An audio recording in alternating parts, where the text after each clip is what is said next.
It is the summer of 1944, and somewhere in the bocage of Normandy, a German tank commander has just made what he believes is an unforgivable tactical error.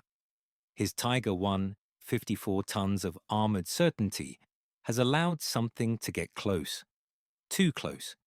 He swings his turret, a machine that took the combined labor of over 1,000 workers to build, and trains his formidable 88mm gun on the shape lumbering towards him through the smoke and dust.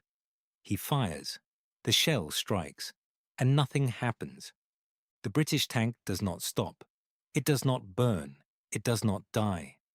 For the German commander in that moment, the world has shifted in a way he cannot quite explain. He has fired the most feared anti-tank weapon in the Western theatre of war at near point-blank range, and the enemy has simply kept coming.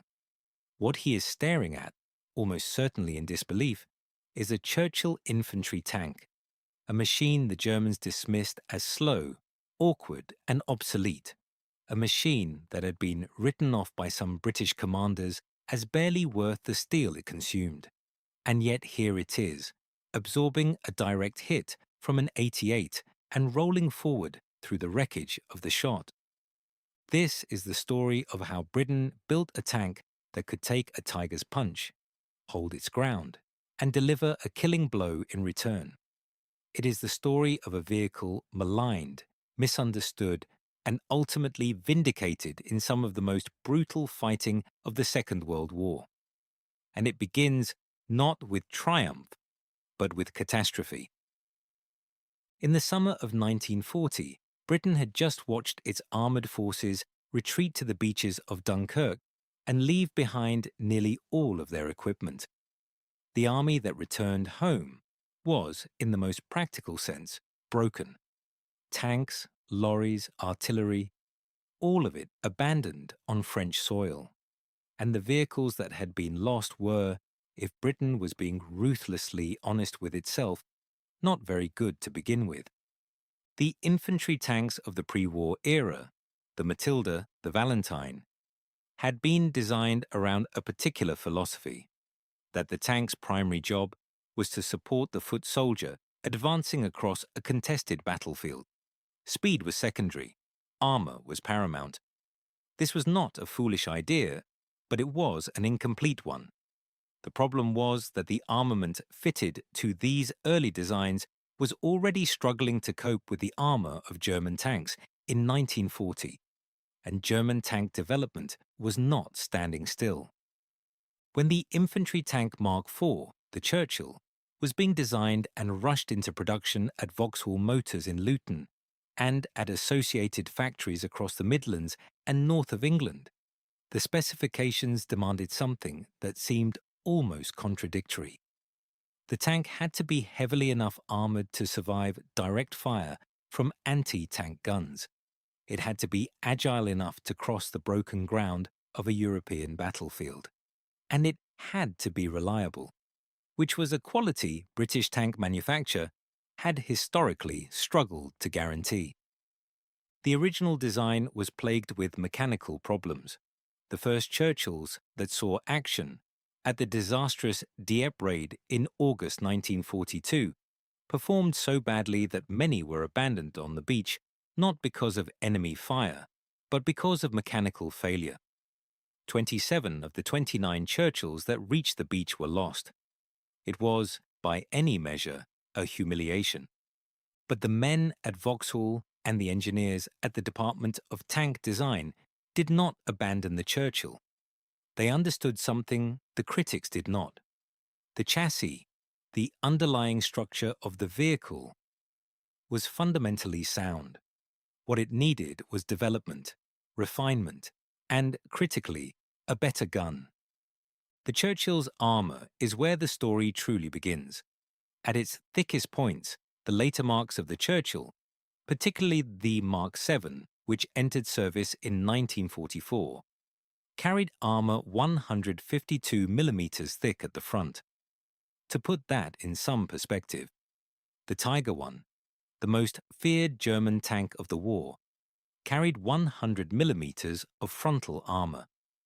The Churchill Mark VII was carrying half again as much. This was not achieved through elegance. It was achieved through mass. The Churchill Mark VII weighed approximately 40 tons, still lighter than a Tiger, but considerably heavier than most contemporary Allied tanks. The armor was not simply bolted on as an afterthought. It was cast and welded in interlocking sections that distributed the force of incoming rounds across a wider surface area. When a shell struck the Churchill's hull, it was not meeting a single plate of steel. It was meeting a structure designed to absorb, deflect, and defeat. The hull itself was extraordinarily long, roughly 9 meters from nose to tail, and relatively narrow, which gave it an unusual silhouette and, more importantly, exceptional capability over rough terrain. The Churchill's tracks ran almost the entire length of the hull, a design inherited from the rhomboid tanks of the First World War. This gave it a ground pressure low enough to cross obstacles and gradients that would have stopped other tanks cold. In the hills and ruins of Tunisia, at Longstop Hill in 1943, Churchills climbed slopes that German commanders had considered impassable for armor. They found out they were wrong. If you are finding this interesting, a quick subscribe helps more than you know. The engine was a Bedford twin-six petrol unit producing roughly 350 brake horsepower, not powerful by later standards, but adequate for a machine that was never designed to race across open ground. The Churchill's maximum speed was approximately 20 kilometers per hour on road, slow certainly, by the standards of the Cromwell or the Sherman. But the Churchill was not designed for speed. It was designed to survive. The armament evolved significantly across the Churchill's production run. Early Marks were equipped with a 2-pounder gun, which was already obsolescent by 1942. Later variants carried the 6-pounder, and the Mark VII arrived with the 75mm gun, a weapon capable of penetrating the side and rear armor of a Tiger, and at close range of threatening even its frontal plate. It was not the most powerful gun in the Allied inventory, but it was more than sufficient for the role the Churchill was designed to fill. The Churchill's first genuine moment of vindication came not in France, but in North Africa. At the Battle of Longstop Hill in Tunisia, in April and May of 1943, Churchills of the 25th Armoured Brigade demonstrated what the vehicle was genuinely capable of when used correctly. The terrain was steep, broken and covered in scrub, exactly the kind of ground on which German anti-tank guns would normally hold armor at bay. The Churchills climbed where nothing else could, absorbed fire that would have destroyed lighter vehicles, and supported the infantry close enough to make the difference between a stalled attack and a successful one. German accounts from the Tunisia campaign record a consistent unease about the Churchill's resistance to fire. At ranges where a Panzer III or Panzer IV could expect to kill a Sherman or a Valentine, the Churchill simply absorbed the hit and continued. It was not invulnerable, no tank is, but it was a great deal harder to kill than the Germans had anticipated, and that gap between expectation and reality had a measurable effect on the confidence of German tank and gun crews who encountered it. By the time the Mark VII reached Normandy in 1944, the Churchill had been transformed from an embarrassment into one of the most effective infantry support vehicles in the Allied inventory. In the claustrophobic hedgerow country of the Bocage, where the range of engagement was often less than 300 meters, the Churchill's heavy armor and the Tiger's vaunted 88mm gun were brought into close, terrible contest, and on more than one recorded occasion, the Churchill won. Comparing the Churchill directly with its German contemporary reveals something surprising about Allied design philosophy. The Tiger one was, in many respects, the more impressive machine in isolation. Its 88mm KWK-36 gun could penetrate virtually any Allied tank at combat ranges. Its frontal armor was formidable. Its psychological effect on Allied crews was, for a period of the war, disproportionate to its actual numbers. Fewer than 1,350 Tigers were ever built. The Churchill was never beautiful in the way the Tiger was feared. It was not a prestige weapon. It did not appear on propaganda posters. But it was produced in vastly greater numbers. Approximately 5,640 Churchills were manufactured during the war, and it was maintained and repaired with considerably less difficulty than the mechanically complex and chronically unreliable Tiger. The American contribution to heavy infantry support came primarily through the M4 Sherman, which was a capable and versatile machine, but significantly more vulnerable than the Churchill in a direct fire engagement. American armored doctrine prioritized speed and numbers over individual vehicle survivability. The Sherman was designed to be produced in tens of thousands and used in mass. The Churchill represented a different calculation entirely. Fewer vehicles, better protected, expected to survive and fight again. The Germans made their own attempts at heavier infantry support armor, most notably the Sturmgeschütz, assault guns, which were effective but lacked turrets and therefore the flexibility of the Churchill. The Soviet K-1 had shared some of the Churchill's philosophy of extreme protection, but had been largely superseded by the T-34 series by the time the Churchill reached its peak effectiveness. No other nation produced a vehicle that combined the Churchill's armor protection, cross-country capability, and genuine combat record across as many theaters. The legacy of the Churchill is complicated by the very qualities that made it effective. Because it was an infantry support tank, slow, methodical, designed for close-range work in difficult terrain, it was rarely at the center of the dramatic, sweeping armored engagements that dominate popular accounts of the Second World War. There were no Churchill equivalents of the great tank battles of the Eastern Front. The Churchill's war was fought in the mud of Tunisia, the ruins of Italian hill towns, the hedgerows of Normandy, and the flooded polders of the Netherlands. It was a war of short ranges, grinding advances, and infantry who trusted the vehicle walking alongside them in ways they did not always trust the faster, thinner-skinned machines. The Churchill also had a remarkable afterlife in specialized variants.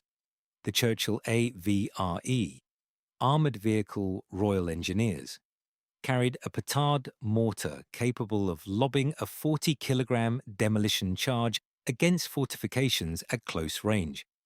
The Crocodile variant towed a trailer containing 400 gallons of flame fuel and projected fire through a hull-mounted projector, a weapon of such fearsome reputation that its appearance was sometimes sufficient to induce surrender without it being fired.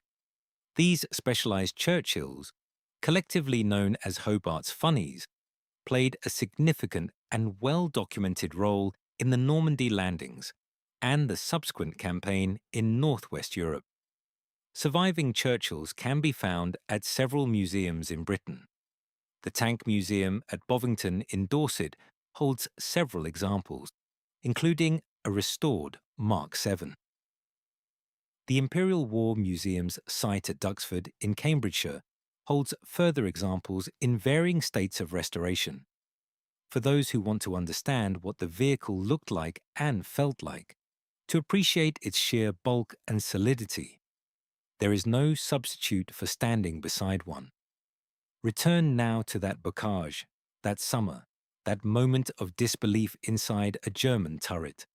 The Tiger commander has fired his 88 and the Churchill has not stopped. Perhaps he fires again. Perhaps his loader is already working the breech, hands moving with the practice speed of 1,000 repetitions on the training ground. Perhaps the second shot also strikes and also fails to penetrate. What happens next, in the accounts that have survived, is not always a British victory. Sometimes the Churchill is eventually stopped by a flanking shot, by a second Tiger, by a well-positioned anti-tank gun. War does not arrange itself into neat narratives of redemption. But what is documented across multiple theatres and multiple engagements is that the Churchill forced German tank and gun crews to fundamentally recalculate their assumptions about what the British were capable of putting on a battlefield. They had seen the Matilda, which was slow and thinly armed. They had seen the Valentine, which was a reasonable vehicle fighting above its weight. They had seen the Sherman, which burned with alarming frequency.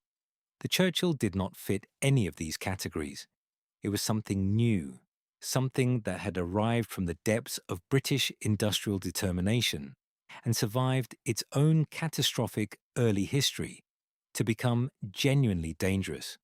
It had been written off at Dieppe. It had been criticised in Parliament.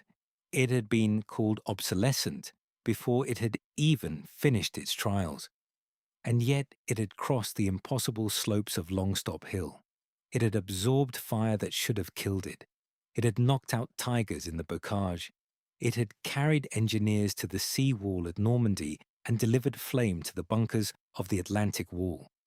The Germans had a name for tanks that frightened them: mechanical mastery, technological dominance, a product of the same industrial and engineering certainty that had produced the Tiger and the Panther.